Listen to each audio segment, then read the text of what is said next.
અમદાવાદથી સમાચાર અમદાવાદમાં વધુ એક યુવતી દુષ્કર્મનો શિકાર બની દાણી લીમડા પોલીસ સ્ટેશનમાં યુવતીએ દુષ્કર્મની ફરિયાદ નોંધાવી છે। દાનિશ અતાઉર રહેમાન શેખ પર દુષ્કર્મનો આરોપ લાગ્યો છે।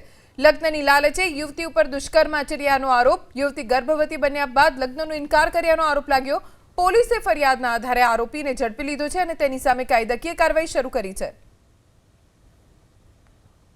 આ કામના જે ભોગ બનનાર છે એ તેમના સંબંધી અથવા તો અહીંયા આગળ પરિચિત કોઈ રહેતા હતા, એમના ત્યાં આગળ કોઈ લગ્ન પ્રસંગે અહીં આવેલા અને અહીંયા આગળ રોકાઈ ગયેલા। એ જે પરિચિત યુવક હતું એના દ્વારા અમને લગ્નની લાલચ આપવામાં આવેલી અને લગ્નની લાલચ આપીને અવારનવાર શારીરિક સંબંધ બાંધેલા હતા, જેનાથી જે ભોગ બનનાર છે એ પોતે ગર્ભવતી થઈ ગયેલ અને આ બાબતે તેઓ અમુક સમય બાદ અહીંથી પોતાના વતન બિહાર ખાતે ગયેલા અને ત્યાં તેઓની માતાને પૂછપરછ કરતા એમને જાણવા મળેલ, આ સમગ્ર બનાવની હકીકત જાણવા મળેલ। જે બાદ તેઓએ ફરીથી અમદાવાદ આવીને જે યુવકને પૂછતા યુવકે પોતે લગ્ન કરવાની ના પાડેલ, જેથી આ બાબતે ભોગ બનનાર દ્વારા દાણીલીમડા પોલીસ સ્ટેશન ખાતે આ સમગ્ર બનાવ બાબતે ગુનો દાખલ કરવામાં આવેલ છે અને આરોપીની ધરપકડ કરવામાં આવી છે।